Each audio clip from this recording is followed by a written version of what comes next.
Bien, aquí presento unas cuantas notas sobre eugenesia.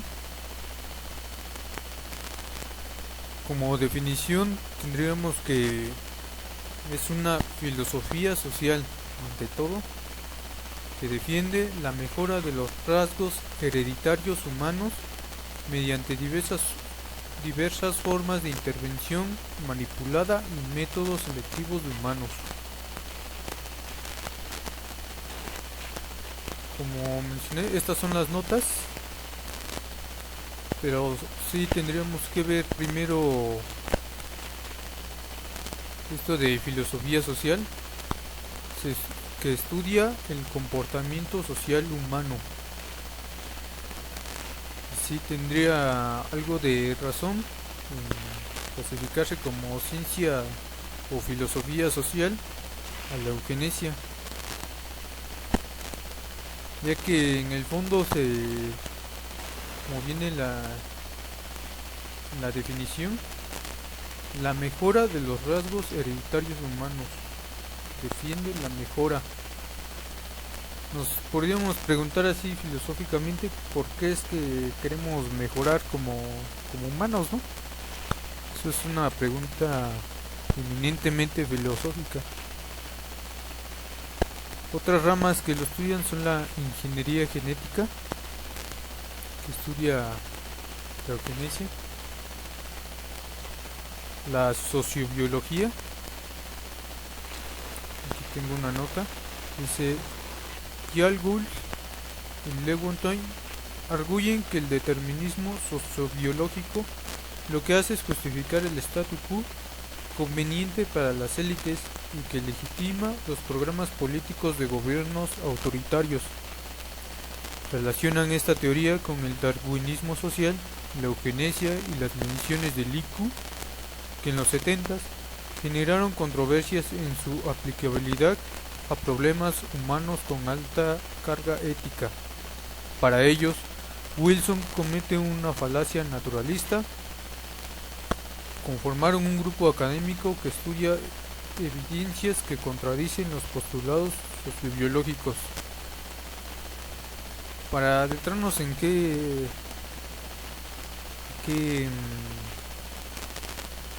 dice, para ellos Wilson comete una falacia naturalista, pues sí habría que estudiar todo este artículo de sociobiología en la Wikipedia para darnos una idea, ¿no? Pues simplemente pues me remito a dar esta cita donde se menciona la eugenesia. Este es un artículo que se llama Investigadores chinos editan los genes del primer embrión humano. Dice, el pasado marzo un grupo de la industria pidió una moratoria de los experimentos de este tipo, del que se informa desde China, quitando los riesgos y la posibilidad de que abran la puerta a la eugenesia o de cambiar rasgos no médicos de los embriones como la altura o la inteligencia. Otros científicos recomendaron reuniones a alto nivel de expertos, reguladores y expertos en ética para debatir si hay usos aceptables para este tipo de ingeniería. Así tenemos que aquí pues se le da una connotación negativa, ¿no? Porque dice, citando los riesgos y la posibilidad de que abran la puerta a la eugenesia, como si fuera esto de abrir la puerta a la eugenesia como si fuera algo malo, ¿no? Este es el artículo de Technology Review.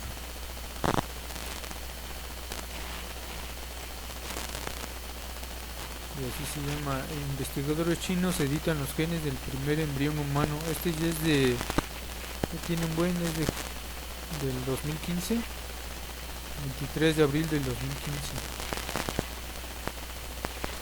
Bueno, otro, aquí reuní una serie de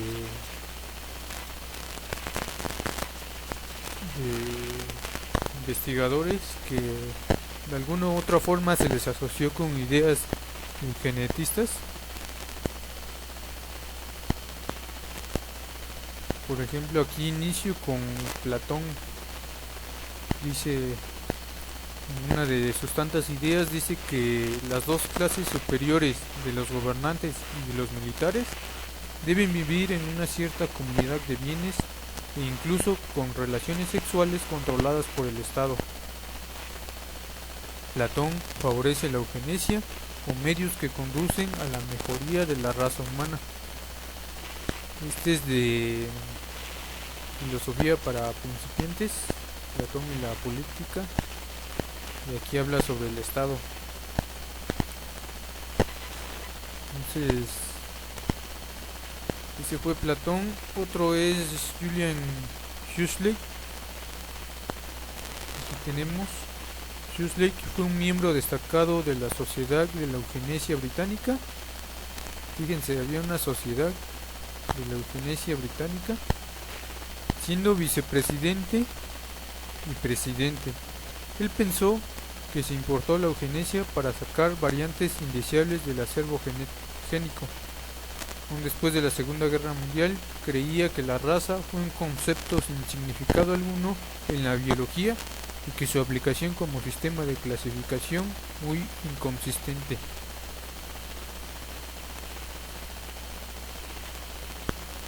Está algo ambiguo esta redacción, pero bueno, aquí se cita, ¿no?, la eugenesia. Huxley. Otro fue Fisher.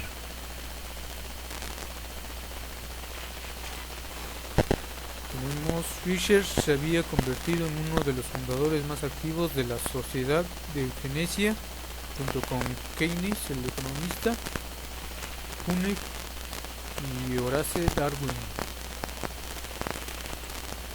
Un tercio de su libro The Genetical Theory of Natural Selection consistió en una síntesis de la literatura ya publicada al respecto y a la aplicación de estas ideas al ser humano. Fisher atribuía el declive y la caída de las civilizaciones al hecho de que se había alcanzado un momento histórico en el que había comenzado a decaer la fertilidad de las clases altas. Utilizando los datos del censo de 1911 para Gran Bretaña, Fisher mostraba la relación inversa entre fertilidad y clase social. La causa, en su opinión, radicaba en el incremento del estatus social de las familias que no eran capaces de producir mucha descendencia, pero que habían crecido por las ventajas económicas asociadas a tener un número reducido de hijos. Para superar esta lacra, Fisher proponía que las ventajas económicas de las que disfrutaban las familias pequeñas desaparecieran por medio de subsidios estatales. Bien, aquí se vuelve a mencionar la Sociedad de Eugenesia en el Reino Unido. Otro es Galton. Francis Galton fue un pionero en la eugenesia, acuñando el término en sí mismo, en la frase de la naturaleza versus la crianza. Su libro El genio hereditario fue el primer intento científico social para estudiar el genio y la grandeza. Otro es Nick Bostrom, este es un poco más actual. Aquí tengo una cita. Otros observadores afirman que una inteligencia superior es exactamente en lo que deberíamos estar pensando. El filósofo de la Universidad de Oxford, Reino Unido, Nick Bostrom, conocido por su libro del año pasado, Superinteligencia, decía saltar las alarmas sobre los riesgos de la inteligencia artificial en los ordenadores. También había reflexionado sobre si los humanos podrían usar la tecnología reproductiva para mejorar el intelecto humano. Aunque cómo afectan los genes a la inteligencia es algo que aún no se comprende demasiado bien, y hay demasiados genes relevantes para que la ingeniería genética fuese algo sencillo. Estas realidades no desdibujan la especulación sobre las posibilidades de la eugenesia de alta tecnología. Bien, se menciona este concepto, ¿no? Eugenesia de alta tecnología. Este es un artículo de Technology Review. los bebés genéticamente perfectos serán posibles. Por lo que se ve, pues este tema de la eugenesia va para largo.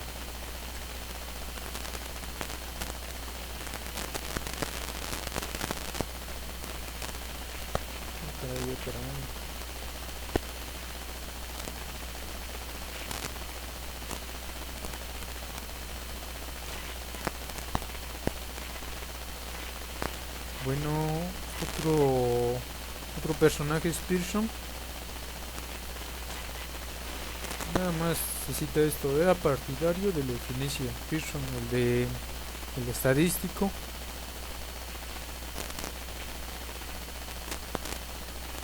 Biólogo estadístico. Otro tema es en la fecundación. Este es de un documental. A ver si alguien sabe cuál es el nombre de este documental. Este es digamos que su resumen o el abstract, la sinopsis o como se llame del documental. Pero este es el link. Recién lo busqué, pero no encontré el nombre. Ya se eliminó el video, o decía video privado, algo así. Entonces que quería sacar el nombre para que lo buscaran, pero ya no lo encontré público. Dice: estas nuevas técnicas revolucionarias abren una esperanza a poner fin a los defectos genéticos y las enfermedades hereditarias, pero también plantean preguntas incómodas. ¿Qué hace una persona digna de vivir?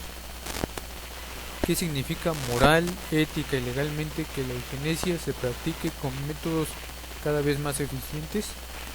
¿Deben marcarse límites al deseo del progreso? La altísima rentabilidad del negocio de los bebés en un mercado global en crecimiento nos urge encontrar las respuestas lo antes posible. Bien, ahí está. Este es de un documental. Y otro tema es sobre el nazismo, que ya está muy choteado, ¿no?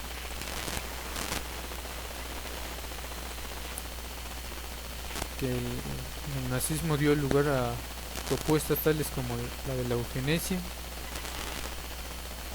El otro es el personaje Asperger y de la enfermedad. Bueno, no una enfermedad, ¿no? Se lo clasifican como síndrome.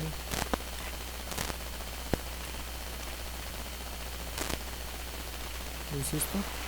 De la eugenesia nazi. Otro tema sería el transhumanismo.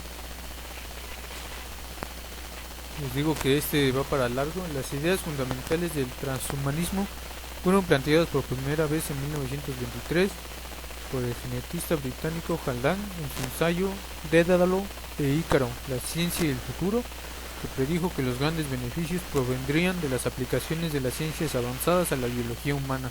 En particular, él estaba interesado en el desarrollo de la ciencia de la eugenesia, en la ectogénesis, la creación y la sostenibilidad de la vida en un ambiente artificial, y en la aplicación de la genética para mejorar características humanas como la salud y la inteligencia. Eso es en cuanto al transhumanismo. Muy interesante este tema. Otro que tiene que ver con el nazismo fue el proyecto Action T4, en el que se dieron varias razones para asesinatos, incluyendo la eugenesia. Tengo que leer un poco, pero fue un programa de eutanasia en la Alemania nazi. Otro tema es el neomalthusianismo, que estuvo muy asociado a la eugenesia y gozó de cierta popularidad hasta la llegada de la Segunda Guerra Mundial, en que se asoció algunas de estas ideas al fascismo, una ideología también de base obrera, especialmente por el discurso racial nazi. En la segunda mitad del siglo XX reaparecen posiciones neomalthusianas en parte provocadas por el auge demográfico de países como China e India, que empezarían a hablar de problemas globales de superpoblación, carente del marcado discurso obrerista del antiguo neomalthusianismo. Esta nueva ola neomalthusiana será una fuente de argumentos supuestamente científicos para movimientos de clase media de países desarrollados como el ecologismo. Bien, ahí está. Y por último fue una plática que se llama Eugenesia y Puericultura. Así se llama la plática. Influencias francesas en eugenesia y puericultura en México. Si alguien tiene alguna grabación de esta plática, fue por Juan Manuel Rodríguez, Ricardo Noguera y Rosaura Ruiz de la UNAM, en que se estudian las ideas eugenetistas y la puericultura en el contexto de inicios de la década el siglo de 1900, de 1900 a 1930, asociado con ideas francesas. Pues yo creo eso sería todo por este video. Esta es una primera versión de qué trata este tema de la eugenesia.